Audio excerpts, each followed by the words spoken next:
Good morning friend, कैसे आप लोग? सब अच्छे होंगे। सभी को मेरे तरफ से राम राम, राधे राधे। तो इंटरव्यू का जो आरआरबी के लिए बना रहा हूँ वो इंटरव्यू का आज पार्ट 2 है। इसमें हम सारी बात करेंगे मॉनेटरी पॉलिसी में मॉनेटरी पॉलिसी के इंस्ट्रूमेंट्स के बारे में बात करेंगे। मॉनेटरी पॉलिसी में सम अपडेटेड है, उसके बारे में सारी डिटेल से बात करेंगे। ठीक है, तो थोड़ा सा पेशेंस रखिए। 7 से 8 मिनट की वीडियो होगी, आप लोग को पूरा देखना है। और वीडियो पसंद है तो लाइक करें और अपने फ्रेंड के साथ शेयर करें। देखो, इस वीडियो पे व्यूज आएगी ठीक ठाक तो मैं डेफिनेटली आगे का पार्ट कंटिन्यू करूँगा। मैं ऑलरेडी पार्ट 1 बना रखा हूँ, उसका मैं कमेंट में आपको पार्ट 1 का लिंक दे दूँगा, देख लेना। ठीक है। मेरी कोशिश रहती है कि आप लोग को सारी चीज़ बताओ। देखो, मेरा सिलेक्शन हुआ है या नहीं, इस चक्कर में मत पड़ो। क्या मैं कंटेंट दे रहा हूँ, क्या मैं बता रहा हूँ, वो इम्पोर्टेंट है आप लोगों को। ठीक है, तो आइए RRB PO part 2 interview start करते हैं। मॉनेटरी पॉलिसी अब क्या होता है इसके बारे में। इसको हम लोग बाय मंथली पॉलिसी भी कहते हैं, क्योंकि हर एक 2 मंथ्स पे आता है। ठीक है, अभी रिसेंटली भी आया हुआ था। एक फिनेंशियल ईयर में 6 बार आता है, बट 6 से ज़्यादा बार भी आ सकता है, ऐसा फिक्स नहीं है। बट एक फिनेंशियल ईयर में 6 बार आता है ये। ठीक है, बट देखो, मैं इसलिए बोल रहा हूँ कि 6 से ज़्यादा बार भी आ सकता है। 2020 और 21 में क्या था कि टोटल 7 बार आया था, क्योंकि कोविड-19 के था, इस कारण से आया था। देखो कब कब आता है, अप्रैल में आता है, फिर जून में आता है, फिर अगस्त में आता है, फिर अक्टूबर में आता है, फिर दिसंबर में आता है, फिर फरवरी में आता है। क्योंकि देखो, अप्रैल मई 2 मंथ, जून जुलाई 2 मंथ, अगस्त सितंबर 2 मंथ, अक्टूबर नवंबर 2 मंथ, दिसंबर जनवरी 2 मंथ, फरवरी मार्च 2 मंथ, फिर अप्रैल से स्टार्ट हो जाएगा। इसीलिए 6 बार मिनिमम फिक्स है, 4 बार तो आना ही आना है। बट एक फिनेंशियल ईयर में 6 बार आता है, उससे ज़्यादा आ जा सकता है। बट एग्जाम्पल के तौर में पूछे अगर इंटरव्यू कि इससे पहले कभी 6 बार से ज़्यादा आया, तो आप कह सकते हो कि 2020 और 21 फिनेंशियल ईयर में टोटल 7 बार आया, क्योंकि कोविड-19 के कारण था, लाना पड़ा था, क्योंकि वहाँ पर इन्फ्लेशन और डिफ्लेशन की बातें बहुत तेज़ी से चल रही थी। मॉनेटरी पॉलिसी को आरबीआई बनाता है, उसी में मॉनेटरी पॉलिसी कमेटी, इसके द्वारा मॉनेटरी पॉलिसी बनाया गया। ठीक है, आरबीआई में एक मॉनेटरी पॉलिसी कमेटी होता है, इसी के द्वारा मॉनेटरी पॉलिसी बनाए। अब मॉनेटरी पॉलिसी कमेटी में कितने मेंबर होते हैं? 6 मेंबर होते हैं। 3 मेंबर फ्रॉम आरबीआई से होते हैं। ठीक है, 3 member from government of India. यहीं पे चेंज हुआ है, इसी में चेंज हुआ, 3 members from government of India. MPC का इंट्रोडक्शन कब हुआ था? 2016 में। ये सिर्फ इंटरव्यू के लिए नहीं है, आईबीपीएस पीओ मेंस के लिए भी आपको रेडी होना है। कमेटी, किस कमेटी के तहत मॉनेटरी पॉलिसी कमेटी बनाया गया था? उर्जित पटेल कमेटी के द्वारा। ठीक है, टारगेट क्या है? इन्फ्लेशन 2% to 6% फॉर 31 मार्च 2026। ये अपर बैंड है, ये लोअर बैंड है। ठीक है, इसके बीच में हमें रहना है। ओके, 2% है मिनिमम बैंड, इसको बोलते हैं लोअर बैंड, और 6% को बोलते हैं हायर बैंड। इस दोनों के बीच में रहना है, या तो इतना रहना है या इतना रहना है। इससे ज़्यादा जाएगा तो मतलब हम खराब स्थिति में जा रहे हैं। और कब तक ये टारगेट फुलफिल करने का? 31 मार्च 2026। ओके, ये भी ध्यान रखना है। अब जो ये 6 मेंबर है, ये इसको डिवाइड किए थे, 3 फ्रॉम आरबीआई और 3 फ्रॉम गवर्नमेंट ऑफ इंडिया। उसके बारे में जानते हैं। शक्तिकांत दास जी हैं हमारे गवर्नर, माइकल डी पात्रा जी हैं सेकंड मेंबर आरबीआई में। थर्ड है जो नया है, ये राजीव रंजन जी, ये मतलब 6-7 महीना पहले ऐड हुए हैं। ओके, और जो 3 फ्रॉम गवर्नमेंट ऑफ इंडिया की तरफ से थे, पहली थी असीमा गोयल, शशांक भिड़े जी और जयंत वर्मा जी थे। तो इसी को रिप्लेस किया है कौन? राम सिंह जी किए हैं, सौगाता भट्टाचार्य जी किए हैं, और डॉक्टर नागेश कुमार जी किए हैं। ये 3 नाम याद रखना है, आपके मेंस में भी पूछ सकता है, इंटरव्यू में भी पूछ सकता है, क्वेश्चंस कहीं से भी पिकअप हो सकता है, बस आपको रेडी होना है। अब जो ये मॉनेटरी पॉलिसी, आप इंटरव्यू वाले क्या पूछेंगे कि क्या ऑब्जेक्टिव है मॉनेटरी पॉलिसी लाने का? कुछ तो रीजन होगा ना। तो 2 रीजन आपको बताना है। ग्रोथ एंड डेवलपमेंट होता रहे, इसके लिए लाता है, और एक फिनेंशियल स्टेबिलिटी बना रहे। मीन्स फिनेंशियल स्टेबिलिटी में कि इन्फ्लेशन ज़्यादा नहीं हो और डिफ्लेशन इतना ख़राब ना हो जाए कि वो स्थिति और बुरा हो जाए। ओके, तो 2 रीजन है। पहला, ग्रोथ एंड डेवलपमेंट बना रहे इंडिया में या कहीं पे भी जहाँ पे भी लाया जाता है, बट मॉनेटरी पॉलिसी तो हमारे देश का है, तो मॉनेटरी पॉलिसी इंडिया में ग्रोथ एंड डेवलपमेंट बना रहे। और दूसरा रीजन सर, फाइनेंशियल स्टेबिलिटी बना रहे। ये 2 रीजन्स हैं। ओके, अब देखो ग्रोथ एंड डेवलपमेंट कैसे बना रहता है। आप देखो, थोड़ा सा स्टोरी है। अब ये है आरबीआई। आरबीआई क्या करता है?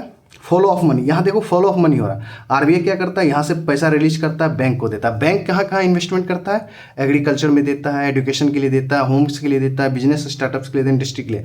तो ये डेवलपमेंट के लिए दे रहा है ना। एग्रीकल्चर में देगा तो एग्रीकल्चर फार्मर्स के लिए डेवलपमेंट होगा, एजुकेशन में देगा तो बच्चे पढ़ेंगे, हम जैसे आदमी पढ़ेंगे। होम लोन देता है तो होम से क्या होता है? घर बनेंगे। ये सारी चीज़, बिजनेस स्टार्टअप को सपोर्ट मिलता है इस टाइप से। अब फाइनेंशियल स्टेबिलिटी देखो क्या है। फिनेंशियल स्टेबिलिटी क्या है कि मान लो कि इंडिया है, ठीक है, ये इंडिया है। अब ये मेरे बीच में ये लाइन बना रखी है, ऊपर में देखो डॉट डॉट है, ये मतलब बढ़ना है, नीचे वाला ही घटना। हम अगर हमारे देश में पैसा बढ़ जाए, मान लो कि आप देखो आरबीआई के पास तो अपना मशीन है, क्यों पैसा नहीं ज़्यादा छाप पाता, रीजन देखो। अगर हमारे देश में पैसा बढ़ जाए तो क्या होगा, पैसा अगर आदमी के पास मिल जाए, मान ली आप ही के पास ज़्यादा पैसा आ जाता है, आप क्या करोगे, जो मन तो खरीदने का मन करेगा आपका, तो वो क्या करोगे, आप डिमांड बढ़ा दोगे। सबके पास मान लो पैसा आ गया, मान लो कि अब देखो जैसे कि 3 ही सामान है, अगर आपके पास पैसा सब है तो यहाँ पे क्या करोगे, कोई बोलेगा 1000, कोई बोलेगा नहीं मुझे 1500 में दे दो, कोई बोलेगा नहीं 2000 में दे दो। इससे क्या होगा कि ये डिमांड बढ़ते जाएगा इस आइटम का, तो डिमांड बढ़ गया, देखो इस एरो का मतलब होता है डिमांड बढ़ना, ठीक है। और उसके बाद क्या होगा कि सप्लाई तो कम हो गया, 3 ही सप्लाई है, और उसके बाद इसकी प्राइस बढ़ जाएगा, तो इसको हम इन्फ्लेशन बोलते हैं। यही चीज़ समझना है। इन्फ्लेशन में क्या होता है कि डिमांड बढ़ना, सप्लाई घट जाना और प्राइस बढ़ जाना, मतलब 2 चीज़ बढ़ गया और 1 चीज़ घट गया, सिंपल सी समझिए। और अगर हमारे देश में पैसा कम हो जाए, मनी फॉलो डिक्रीज हो जाए, तो क्या होगा, मान लो कि अब 3 सामान है, अब पैसे नहीं है, तो अब कोई खरीदने ही नहीं जा रहा, तो क्या होगा कि उसकी वैल्यू घट जाएगी, मीन्स डिमांड घट जाएगी, सप्लाई बढ़ जाएगा, अब ज़्यादा सामान, अब तो तीन के 3 ही सामान रह जाएगा, उसके बाद यहाँ पे प्राइस घटेगा। इस केस में क्या होता है, जब फ्लो ऑफ मनी डिक्रीज होती है तो उसमें 2 चीज़ें घट जाती है, डिमांड एंड प्राइस, और 1 चीज़ बढ़ जाएगा जो है प्राइस। इसको हम लोग डिफ्लेशन कहते हैं, सिंपल सा लैंग्वेज में। ओके, ये हो गया। अब आइए इसको कैसे कैसे कंट्रोल करते हैं, किस किस चीज़ से करते हैं। अब यहाँ पे और क्वेश्चंस बनेंगे, वहाँ पे क्वेश्चन क्या बनेगा कि क्या ऑब्जेक्टिव क्या है मॉनेटरी पॉलिसी का। अब आएगा मजा कि क्या इंस्ट्रूमेंट्स ऑफ मॉनेटरी पॉलिसी का। एक होता है डायरेक्ट इंस्ट्रूमेंट, एक होता है इनडायरेक्ट इंस्ट्रूमेंट। डायरेक्ट इंस्ट्रूमेंट में क्या क्या है, कैश रिजर्व रेशियो है CR, जो कि अभी 4.5% है, 4.50% है। स्टेचुरी लिक्विडिटी रेशियो जो 18% है, जिसको हम SLR बोलते हैं। रीफाइनेंस फैसिलिटी, ये मैं बताऊंगा आगे, ठीक है। तो डायरेक्ट इंस्ट्रूमेंट, अब डायरेक्ट इंस्ट्रूमेंट क्या होता है आप पूछेंगे, क्योंकि नहीं बताता तो आप तो मेरे से पूछते क्वेश्चन।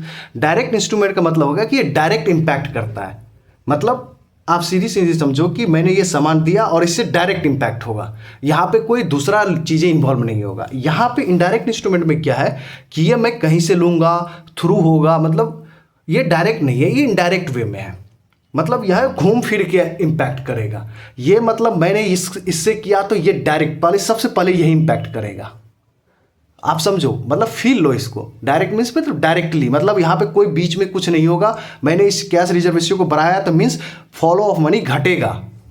अगर मैंने CRR को डिक्रीज कर दिया तो इसका मतलब मनी ऑफ फॉलो मार्केट में बढ़ जाएगा, यही रीजन है। इनडायरेक्ट मतलब होता है कि इसको करेंगे तो इसमें समय लगेगा, तो इसलिए इसको इनडायरेक्ट बोलता है। अब इनडायरेक्ट में क्या है, रेपो रेट है 6.50% है, और कंटिन्यू 10th टाइम ये चेंज नहीं हुआ है, ये भी याद रखना। अभी रिसेंटली का डेटा बता रहा हूँ, बैंक रेट 6.75 है, MSF मार्जिनल स्टैंडिंग फैसिलिटी 6.75 है, स्टैंडिंग डिपॉजिट फैसिलिटी 6.25 है, रिवर्स रेपो रेट 3.35% है, ओपन मार्केट ऑपरेशन इसी में आता है। मैं सारी चीज़ आपको अभी बताऊंगा, आप घबराने की जरूरत नहीं है, मैं सारी चीज़ डिफिनेशन मैं बताऊंगा। इसलिए मैंने बोला था कि आपको, इसलिए मैंने टेलीग्राम पे क्या बताया कि आज मॉनेटरी पॉलिसी की सारी चीज़ बात करेंगे। ओके, अब आइए आप डिटेल में बात करते हैं। कैश रिजर्व रेशियो क्या होता है, the share of NDTL net demand and time liability that bank must maintain with RBI called CRR।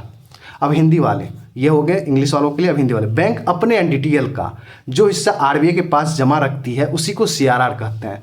Daily basis पर जमा होता है। किस एक्ट के तहत होता है, कभी कभी मूड खराब हो जाए या आपसे मेंस एग्जाम में पूछ ले, according to RBI act 1934 section 42 के इसमें डिफाइन है। कहाँ डिफाइन है cash reserve ratio, RBI act 1934 section 42। RBI bank को कुछ नहीं देता, इस पर कोई इंटरेस्ट नहीं देता है, ठीक है। अब देखो NDTL क्या होता है, जब आप NDTL मेंशन करोगे तो वो पूछेगा, क्रॉस क्वेश्चन करेगा पैनल वाले कि बाबू बताओ तो NDTL क्या होता है। आपको फुल फॉर्म बताना है पहले, net demand and time liability. Demand मतलब current account, saving account. Time मतलब फिक्स डिपॉजिट, RD। टाइम क्या हो गया, मतलब ज़्यादा समय के लिए। Fix deposit, recurring deposit. अब ये क्या होता है, आप सुनना, एक बैंकिंग आवर में जिस बैंक में एक दिन में जितना डिपॉजिट होता है और उससे जितना विड्रॉ कर दिया, मतलब आप मान लो कि कोई पब्लिक जमा करने गया, आप जमा करने गए, फिर उसके बाद वो विड्रॉ कर लिया, मतलब कुछ लोग पैसा निकाल लिए या लोन बांट दिए, उसके बाद जो उसके पास रिमेनिंग बचता है पूरे डे में, ठीक है, कि मान लो कि 9 बजे से लेकर 5 बजे तक उसका बैंकिंग आवर है, 4 बजे तक, उसके बाद उसने जितना डिपॉजिट हुआ एक बैंक में और उसके बाद जितना विड्रॉल हो गया, उसके बाद जो बैंक के पास रिमेनिंग अमाउंट बचा वही होता है आपका NDTL। आप समझ गए होंगे। Net demand and time liability. अब आगे हम जहां एनडीटीएल करेंगे आप समझ जाओगे क्या बातें हो रही है। बार बार एनडीटीएल के उतना एम्फिसाइज नहीं करेंगे। एनडीटीएल का मीन्स होता है सिंपल सा कि एक बैंकिंग आवर मतलब 9 बजे से लेकर 4 बजे तक का, कि उसमें आपने जितना डिपॉजिट करा और उसके बाद जितना विड्रॉल करा, उसके बाद दोनों में से जो रिमेनिंग बच गया वो होता है बैंक का अपना एनडीटीएल। ठीक है, ये चीज होगी। अब आइए नेक्स्ट, एसएलआर। वही चीज है, इंग्लिश में डेफिनेशन सुन लीजिए। The share of NDTL that bank must maintain in cash, gold and government security. ये बैंक खुद अपने पास मेंटेन करती है। सीआरआर में क्या कर रहा था, वो आरबीआई के पास जमा कर रही है, बट आरबीआई उस पर कोई इंटरेस्ट नहीं दे रहा है। ओके। और एसएलआर, अब हिंदी वाले, एसएलआर बैंक में क्या होता है, बैंक अपने पास मेंटेन करती है एसएलआर। ओके, किस फॉर्म में, कैश में, गोल्ड में, गवर्नमेंट सिक्योरिटीज में, और डेली बेसिस पर होता है। बैंकिंग, अब कहाँ पे मेंशन है ये, क्योंकि यहाँ बैंक में हो रहा है। देखो आप कभी कभी ट्रिक से भी याद रख सकते हो। अब देखो सीआरआर क्या है कि आरबीआई के पास रखेला, इसलिए वहाँ पे आरबीआई एक्ट मेंशन है। ठीक है। अब एसएलआर क्या है कि बैंक खुद अपने पास मेंटेन रखे, इसलिए यहाँ पे एक्ट क्या है, बैंकिंग रेगुलेशन एक्ट 1949 सेक्शन 24। वहाँ क्या था, सेक्शन 42, उसका उल्टा कर देंगे 24 के अंडर ये डिफाइंड है। तो आपसे ये सब क्वेश्चन पूछे जाते हैं मेंस में, इंटरव्यू वाले वही कुछ भी कर सकते हैं। ऋतिक, निशु, ऋतिक, है जल्दी लाइट लेके आओ, जल्दी फास्ट अधी वाला लेके आओ ना, खरीदे हो जाओ। अरे वेट अ मिनट दोस्तों, कोई बात नहीं, एसएलआर फिनिश ही हो गया है। और आप बताते हैं कि एसएलआर और सीआर से होता क्या है। आप लोग को घबराना नहीं है, पेशेंस रखिए थोड़ा बहुत। हाँ, आ गया, लाइट आ गया। Thank you. दिख रहा है आप लोगों को। अब देखिए, वाई बैंक मेंटेन सीआरआर और एसएलआर, इसके दो आंसर हैं। ठीक है, पहला आंसर है कि सीआरआर एसएलआर ये बैंक को बैंकरप्सी से बचाता है। ठीक है, पहला आंसर हो गया। दूसरा आंसर है कि केस 1 इन्फ्लेशन कंट्रोल करता है। ये कैसे, सीआरआर बढ़ाएंगे तो मनी सप्लाई कम होगा, इन्फ्लेशन घटेगा। अगर हम एसएलआर को बढ़ाते हैं तो मनी सप्लाई घटेगा और इन्फ्लेशन घटेगा। देख रहे हो, सीआरआर बढ़ा दिया, एसएलआर बढ़ा दिया, तो इस दोनों में केस में क्या हो कि मनी सप्लाई घट गया तो इन्फ्लेशन ऑटोमेटिक कंट्रोल हो गया, इसीलिए डायरेक्ट इंपैक्ट पड़ता है। इसलिए इसको डायरेक्ट आप इंस्ट्रूमेंट में रखा हुआ। केस 2 में डिफ्लेशन कंट्रोल होगा। मान लो कि सीआरआर कम कर देंगे तो मनी सप्लाई मार्केट में ज़्यादा हो जाएगा, तो डिफ्लेशन यहाँ है तो थोड़ा बहुत बढ़ के अपना लेवल में आ जाएगा। फिर वही होगा कि एसएलआर को घटाएंगे तो मनी सप्लाई बढ़ेगा, तो फिर वो डिफ्लेशन से बढ़ के वो एक रेंज में आ जाएगा। तो यही चीज़ है। तो आप समझ गए कि क्यों बैंक मेंटेन करती है सीआरआर एंड एसएलआर। ओके, ये चीज़ हो गया। अब आइए रीफाइनेंस फैसिलिटी के बारे में जानते हैं थोड़ा। अब रीफाइनेंस फैसिलिटी क्या होता है, यह एक प्रोसेस है मनी फॉलो करने का। अब इसमें क्या होता है कि जैसे आरबीआई ने फाइनेंस किया बैंक को, मतलब पैसा दिया आरबीआई ने, बैंक क्या करता है फिर इसको करता है। तो मतलब एक जगह से फाइनेंस हुआ, दूसरी जगह से तीसरे जगह पहुंच रहा, तो उसी को रीफाइनेंस कहते हैं। बैंक यहाँ एग्रीकल्चर के लिए दिया, अब एग्रीकल्चर के लिए पैसा देगा तो किसको देगा, वो नाबार्ड को देगा यहाँ से बैंक में, या आरबीआई क्या करेगा, नाबार्ड को देगा। बैंक के सेंस में नाबार्ड को पैसा दिया, नाबार्ड क्या कह रहा है, पब्लिक को बांट रहा है, तो ये रीफाइनेंस हो गया। मतलब आरबीआई से जब पैसा निकला तो वो फाइनेंस था। ठीक है, और जब वहाँ से बैंक से निकल के तीसरे जगह पहुँच रहा है तो वो रिफाइनेंस हो गया। जैसे कि मैं आपको पैसा दे रहा हूँ, मान लो आप मेरे से पैसा मांग रहे हो, 3 पर्सन है, मान लो कि मैं रिक्की हूँ, आप मान लो कि प्रशांत हो, एक तीसरा व्यक्ति निशु है। रिक्की ने क्या किया कि प्रशांत को 200 रुपये दिया, और वो 200 रुपये क्या हो गया, फाइनेंस हो गया। और फिर आप वो 200 क्या कर रहे हो, निशु को पैसा दे रहे हो, निशु को, तो वो हो गया रीफाइनेंस। तो आप समझ गए होंगे कि रीफाइनेंस फैसिलिटी क्या होता है। ओके, मतलब ईजी वे में मैंने समझाने की कोशिश किया, आप समझ गए। अब देखो, अब आए इनडायरेक्ट इंस्ट्रूमेंट पे। रेपो रेट को पहले कहते हैं क्या, ये भी जानना जरूरी है। इसके तीन से चार नाम है। रिपर्चेज ऑफर रेट है फुल फॉर्म, कभी कभी ये एग्जाम में पूछा जाता है, बट मुझे लगता है कि एसबीआई कलर का बीपीएस पीओ वगैरह में पूछ ले। रिपर्चेज ऑप्शन भी बोलते हैं, रिपर्चेज एग्रीमेंट भी बोलते हैं। अब देखो, रेपो रेट वो रेट है जिस रेट पर आरबीआई बैंक्स को लोन बांटती है for short term means maximum 90 days के लिए। ओके, ध्यान रखिएगा, रेपो रेट वो रेट है जिस रेट पर आरबीआई बैंक्स को लोन बांटती है for short term. Repo rate के तहत बैंक आरबीआई से मिनिमम 5 करोड़ की डिमांड करना पड़ेगा। कितना लोन उठाएगा, मान लो कि आरबीआई से कितना लोन मांग सकता है बैंक, वो मिनिमम 5 करोड़ या मैक्सिमम, मिनिमम 5 करोड़ की डिमांड करेगा या मैक्सिमम 0.5% ऑफ एनडीटीएल, जो कि मैंने बोला था एनडीटीएल। ये रूल है मेरे भाई, ये रूल है, ये ऐसे नहीं कि कहीं से लिख दिया गया, ये रूल है कि बैंक आरबीआई से अगर डिमांड करेगा रेपो रेट पे पैसा तो वो मिनिमम 5 करोड़ का डिमांड करेगा और मैक्सिमम करना होगा तो उसको अपने 0.5% ऑफ एनडीटीएल का डिमांड करेगा। ठीक है, किसी बैंक का पूरे देश में वही चीज़ एनडीटीएल है, ये सब ध्यान नहीं देना, मैंने एनडीटीएल का डिफिनेशन बता दिया हूँ उसका। अब आइए बैंक रेट, मैं इसको कोई रेट नहीं मानता हूँ, इसको मैं बोलता हूँ पेनल्टी रेट है। ठीक है, बैंक रेट वो रेट है जिस रेट पर आरबीआई बैंक्स को लॉन्ग टर्म के लिए लोन बांटती है, मीन्स 90 days to 1 year, मतलब 1 साल के लिए बांटती है। It is a penalty rate. क्यों होता है? देखो, आप जैसे कि रेपो रेट पर आपने लोन लिया 90 days के लिए लिया, ठीक है, क्यों ये बैंक रेट में पेनल्टी रेट क्यों बोलता हूँ? आपने तो लोन तो लिया 90 days के लिए ही, अब वापस तो नहीं कर पाओगे ना 90 days में। तो क्या होता है कि 90 days हो गया, आरबीआई बोल रहा भाई पैसा क्यों नहीं लौटा रहे हो, रिटर्न कर दो। तो बोल रहा है कि सर मुझे ना 10 दिन और दे दो। 10 दिन देगा तो 10 दिन होने के बाद क्या हो गया, ये 90 days क्रॉस कर गया ना, तो ये चला जाएगा आपके बैंक रेट में। बैंक रेट होगा तो 10 दिन बढ़ेगा तो यहाँ पे पेनल्टी चार्ज करेगा आरबीआई, तो इसी को हम बोलते हैं पेनल्टी रेट। फिर नहीं चुकता है, फिर 10 दिन बढ़ा दिया, तो यहाँ पे चार्ज करना स्टार्ट कर देता है आरबीआई, इसी को बोलते हैं बैंक रेट। तो आप जितना अच्छे से बता सकते हो उतना बता दो। मुझे नहीं लगता कि इतना अच्छा से कोई बता पा रहा होगा।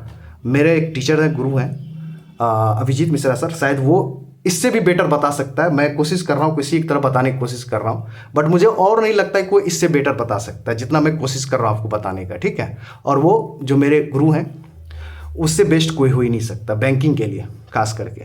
तो आप देख लो, बताने की कोशिश कर रहा हूँ, जिसे मैंने पढ़ा है भाई उसकी तो तारीफ तो बनती है ना भाई। आओ अब मार्जिनल स्टैंडिंग फैसिलिटी एमएसएफ के बारे में बात करें। इंट्रोड्यूस कब हुआ था? 2011 में। ठीक है, किस कमेटी के द्वारा? जी महालिंगम कमेटी के द्वारा लाया गया था इसको। जिस रेट पर आरबीआई बैंक्स को, सुनिएगा ध्यान से डेफिनेशन, जिस रेट पर आरबीआई बैंक्स को जस्ट फॉर 1 day के लिए लोन देता है, मीन्स 24 hours के लिए लोन देता है, वो होता है एमएसएफ। ये ध्यान से सुनिएगा, आरबीआई यहाँ पे दे रहा है बैंक्स को जस्ट फॉर 20 days के लिए, 24 hours के लिए, मीन्स 1 day के लिए। अगर कोई बैंक एमएसएफ पर लोन लेना चाहता है, ये रूल है मेरे भाई, तो मिनिमम 1 करोड़ रुपए और maximum 1% of NDTL. Repo rate के केस में क्या था? 0.5% ऑफ एनडीटीएल। यहाँ पे क्या है? 1% ऑफ एनडीटीएल मैक्सिमम। ठीक है, अब देखो एमएसएफ लेने का तरीका क्या क्या है। एमएसएफ आने का रीजन क्या है? 2 रीजन है। पहला था कि बैंक आरबीआई से ले सकता है, जो अभी ये, ठीक है, और दूसरा रीजन है कि बैंक से उधार ले सकता है। अब बैंक से उधार कैसे ले सकता है? एमएसएफ के थ्रू ले सकता है। किससे? आरबीआई से, एमएसएफ के थ्रू। और बैंक से उधार ले सकता है कैसे? अब इसके लिए भी रूल है, कॉल मनी। जब एक बैंक किसी दूसरे बैंक से ओवरनाइट मतलब 1 day के लिए लोन लेता है तो उसे कहते हैं call money. Notice money 2 days से लेके 14 days तक, बैंक टू बैंक है ये सीन, बैंक टू बैंक के लिए है। नोटिस मनी क्या होता है? 2 days से लेके 14 days तक बैंक टू बैंक लोन लेना। Term money 15 days to 1 year के लिए bank to bank, means bank to bank अगर उधार लेना है तो उसके लिए कॉल मनी है, नोटिस मनी है, टर्म मनी है। अगर बैंक आरबीआई से लोन लेता है तो वो है एमएसएफ, 1 दिन के लिए। ठीक है, तो आपको ये सारी चीज़ समझ आ गया। अब आइए ट्रिपल आर के बारे में जानते हैं। ये मूवी नहीं, triple R means reverse repo rate. वो रेट है जिस रेट पर बैंक अपना पैसा आरबीआई के पास डिपॉजिट करता और बैंक उस पैसा से इंटरेस्ट कमाता है। बट सीआरआर के केस में क्या था कि वहां पे इंटरेस्ट रेट नहीं दे रहा था आरबीआई। बट इस केस में रिवर्स रेपो रेट के केस में क्या है कि रिवर्स रेपो रेट वो रेट है जिस रेट पर बैंक अपना पैसा आरबीआई के पास जमा करता है और उससे इंटरेस्ट कमाता है, तो वो उसी को बोलते हैं रिवर्स रेपो रेट। एसडीएफ क्या होता है? स्टैंडिंग डिपॉजिट फैसिलिटी क्या होता है? जिस रेट पर बैंक अपना पैसा आरबीआई के पास डिपॉजिट करता है वो आरबीआई इस पैसे पर बैंक को इंटरेस्ट देता है। कब इंट्रोड्यूस हुआ था? 2004। आप देखो ट्रिपल आर और एसडीएफ में क्या डिफरेंस है? डिफिनेशन तो सेम है बट कुछ ना कुछ तो इंटरेस्ट होगा। आप देखो क्या है, यही चीज है सबसे बड़ी बात। इंटरव्यू वाला पूछेगा कि दोनों का डिफिनेशन सेम है, आप तो दोनों का डिफिनेशन सेम दे दिए, तो डिफरेंस क्या है? Difference, what is difference between triple R and SDF? RR के केस में क्या है? आरबीआई को गवर्नमेंट सिक्योरिटीज देना पड़ता है बैंक्स को। जब ट्रिपल आर के केस में क्या है? रिवर्स रेपो रेट के केस में क्या है? जब पैसा जमा करता है तो आरबीआई क्या करता है? उसको गवर्नमेंट सिक्योरिटीज देता है। ठीक है, बट एचडीएफ के केस में क्या है कि यहाँ पे गवर्नमेंट सिक्योरिटीज नहीं देता है आरबीआई। यही डिफरेंस है मेरे दोस्त, डिफिनेशन सेम है ट्रिपल आर का, एचडीएफ का। जिस रेट पर बैंक अपना पैसा आरबीआई के पास जमा करती है और उस पर इंटरेस्ट रेट कमाती है, बट डिफरेंस ये है कि रिवर्स रेपो रेट पे क्या होता है कि आरबीआई बैंक को गवर्नमेंट सिक्योरिटीज देती है, बट एचडीएफ के केस में आरबीआई कोई सिक्योरिटीज नहीं देती है, means government of India securities नहीं देती है। समझ गए आप? आपको मैंने मॉनेटरी पॉलिसी सारा चीज़ बता दिया, डायरेक्ट इंस्ट्रूमेंट और जो इंटरेस्ट ऑफ रेट है सारी चीज़ मैंने बता दी है। ठीक है, कैसा लगा आप लोग बताना। ओके, और कुछ टॉपिक्स आप भी बताओ ना, कुछ कुछ जो आपको लगता है कि मुझे ये समझ नहीं आता, डिफ़िकल्ट है, तो मैं सारी वीडियो उस पर बनाऊँगा। ठीक है, चलो मैंने सोचा था कि 10 मिनट की वीडियो बनेगी, बट 20 मिनट की वीडियो बन गई, आपको देखना मेरे भाई। ठीक है, तो ये सारी चीज़ इंटरव्यू पूछेगा। देखो कभी कभी मैं बार बार बोलता हूँ, कभी कभी आपको मौका देगा, इंटरव्यू बोलेगा कि क्या पढ़ के आओ, तो आप बोलो कि मैं मॉनेटरी पॉलिसी पढ़ के आऊँ। ये सब जवाब दोगे ना भाई, एनडीटीएल क्या होता है, तो वो खुश हो जाएगा भाई, नंबर भर भर के देंगे। आप देखो, एक मैं रूमर्स देख रहा हूँ कि कोई एक बच्चा बिहार से है तो यूपी जाएगा तो उसको नंबर नहीं देता है। ऐसा नहीं होता भाई, आप इंटरव्यू अच्छा दो ना। वो पैनल पर डिपेंड है, वो तो भाई बिहार में भी नहीं देते नंबर, अगर आप बिहार से भी हो तो वो डिपेंड करता है पैनल टू पैनल। अभी से वो थिंकिंग मत करो, ये कौन पता नहीं रूमर्स, यही इसलिए बोलता हूँ जिनके सिलेक्शन जल्दी हो जाता है ना, वो कुछ लोग ऐसे ऐसे रूमर्स फैलाते हैं ना, मत पूछो भाई। इसलिए मैं बोलता हूँ कि सक्सेस और अनसक्सेस में आप ये मत डिफरेंस निकालो कि वो बंदा सक्सेस है तो मैं उन्हीं का देखूंगा। भाई एक अनसक्सेस स्टूडेंट भी आपको अच्छा चीज़ सिखा सकता है, मेरा ये मानना है। और ये आप पे छोड़ता हूँ कि आप कितना थिंकिंग हो, कितना आप वो करते हो, जज करते हो। मेरे को लगता है कि जज करना नहीं चाहिए। अगर आपको कंटेंट अच्छा मिल रहा है तो आप पढ़ लो। और आपको अगर बैंकिंग अवेयरनेस क्लासेस करनी है, किसी से समझना है बैंकिंग को, तो सबसे बेस्ट मुझे लगता है अभिजीत मिश्रा सर, आप ज्वाइन करो उनका बैच, अनअकैडमी में पढ़ाते हैं, इंटरव्यू के लिए ज्वाइन करो। उससे बेस्ट कोई नहीं पढ़ा सकता मेरे भाई, मैं सच बता रहा हूँ, मैं बोल रहा हूँ ना। और नहीं तो लगता है कि कर सकते हैं तो अनिल अग्रवाल सर हैं एक, उनके पास जाओ, उनकी प्लेलिस्ट बनी हो, देख सकते हो। बट वही है, मतलब इतना चीज़ लिखने के बावजूद आपको समझा सकता हूँ, तो ये चीज़ आपके लिए बेस्ट रहेगा। ठीक है, मिलते हैं नेक्स्ट वीडियो में। Thank you very much, good luck दोस्तों।